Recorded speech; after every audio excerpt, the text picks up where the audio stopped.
There was this really weird time when I was driving home one day, and I saw something that I would never expect to see.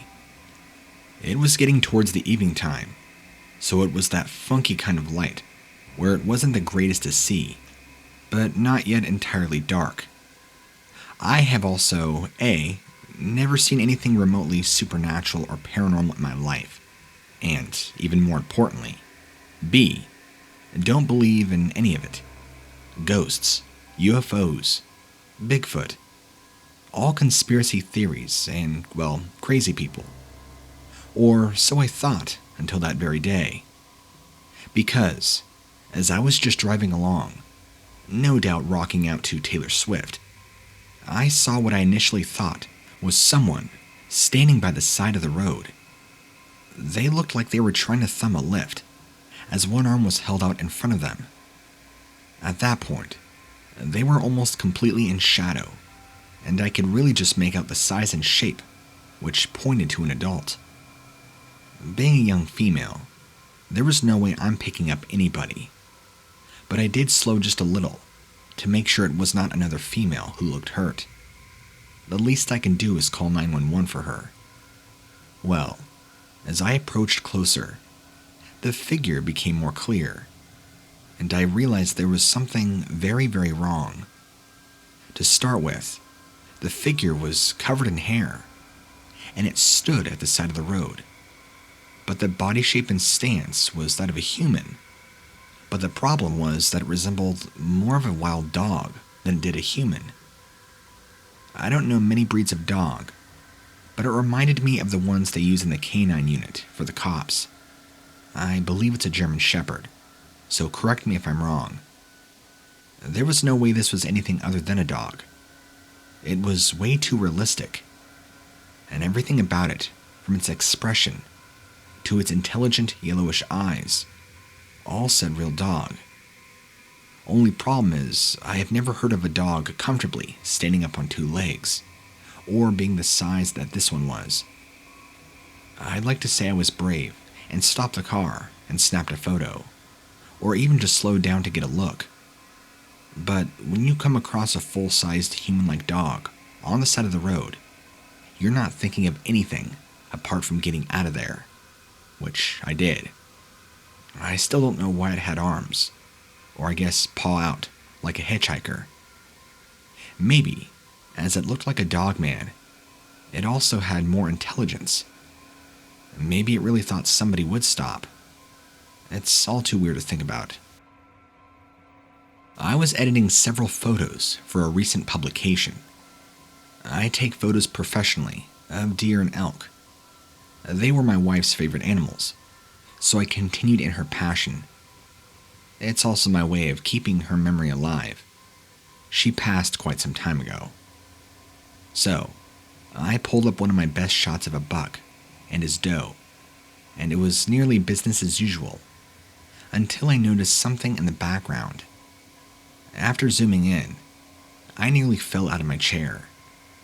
It wasn't as stark as an image as the buck and the doe, but in pretty good detail was the figure of something that wasn't human, standing clear and tall. I don't believe in boogeyman and witches, but I'd be darned if I wasn't looking at something that was the spitting image of a werewolf. There are some deviations from the stereotype. The ears were long. Think of the proportions of a fox. It was comparative to that. The snout wasn't very long.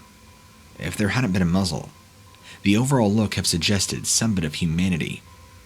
There was plenty of fur. It seemed to be coarse and shaggy, as if something that fierce-looking could ever need protection. I resized and enhanced the image in 2 separate versions, with and without the deer. I submitted the photo to the editor and told him that I accidentally wound up with a little something extra. His reply came a little later. He told me that he didn't appreciate my Halloween prank, and that I should promptly save my Photoshop skills for more serious efforts. I did my best to not sound insulted, and I calmly explained that the pictures had only been edited for light contrast. The creature in the background is authentic, and not the result of editing. The editor just told me that he wasn't going to tolerate insults. Next thing I knew, the picture was in wide circulation in the cryptid hunter community, and steps have even been taken to make it damn near impossible to prove that I had the copyright. I know what you're thinking. The original images on my camera are time-stamped. How could that not be enough to clear me? You wouldn't believe the convoluted laws and supposed methods of fraud. I had to wade through them when I decided to step up to the plate. For a moment, I'm satisfied to know that I took the picture of something that's really out there, and it's been presented as hard proof to a community of people that have been looking for evidence, even if that evidence doesn't come back to me as a credential. So yeah, I guess my next option is trying to find the thing again, and hopefully try to get another picture. I'm going to keep this a little more on the down low, just in case it ends up getting deleted to you for whatever reason. But if you do a simple Google search, it shouldn't take you long to find the photo in question.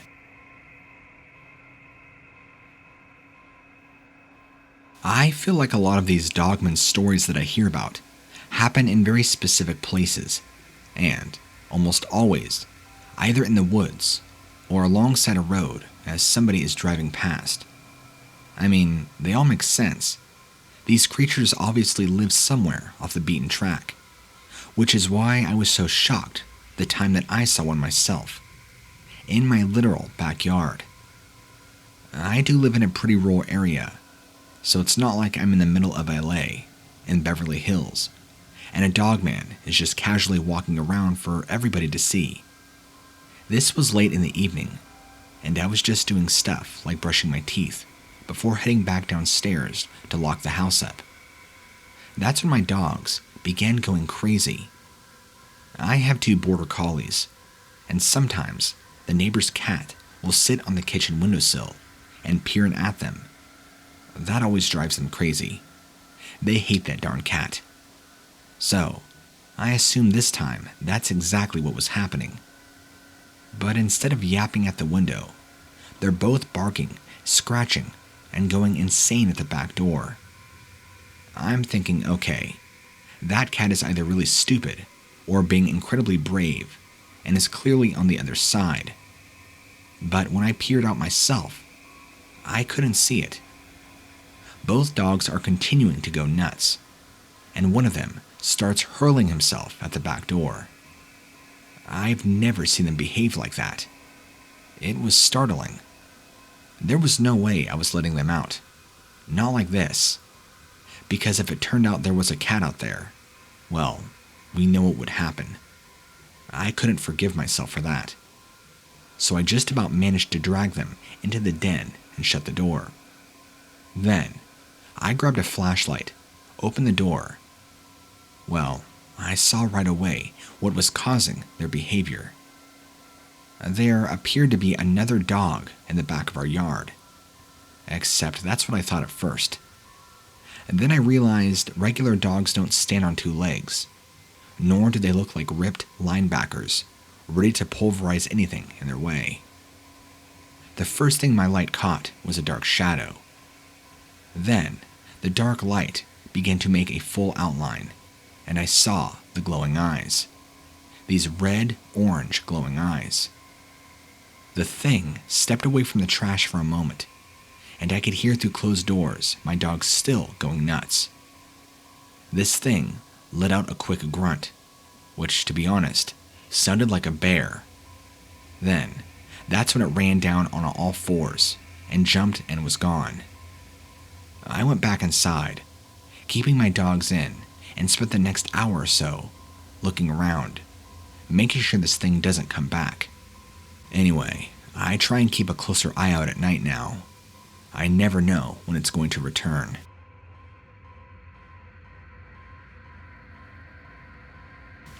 Back years ago, when I went camping in the deep forests of West Virginia, I woke up in the middle of the night to the sound of loud growling just outside my tent. That's when I opened the flap, and I saw these 2 yellow amber eyes staring at me. But what was even more terrifying was that the eyes were glowing, It wasn't like the backlight of a cell phone. It was more like an inner flame that kind of flickered. It wasn't coming any closer, though. It was just staying stagnant. I held my breath, trying to stay still. Whatever good that was doing me, I'm not sure, hoping it wouldn't get me. I could start to see it slowly move, taking deep breaths, just watching me, as if the experience couldn't become any more heart-stopping. The eyes rose up into the air, quite tall. That's when it got even taller. Apparently, this thing had been crouching down, and it now just stood up. I wasn't just facing a regular predator. I was facing a monstrosity. I thought that was the signal that it was going to maul me in my tent and make us both disappear. A long moment of silence stretched as I waited. Then, it kind of just faded into obscurity, slowly backing away into the trees. I was terrified. I wasn't even sure what to do or to think. Was it even possible to be this terrified? I quickly kept my lantern next to me, zipped my tent back up, and waited until morning. I didn't sleep at all, but the second the sun began to rise, I packed up quickly, trekked back, and got out of there. That ruined my several-day-long hike. The entire time I was out in that tent, after I saw it, the only thing I could think of, whatever creature or animal this was, it was either checking me out to come back for later, or who knows, it might come back and bring several of its buddies. I didn't want to wait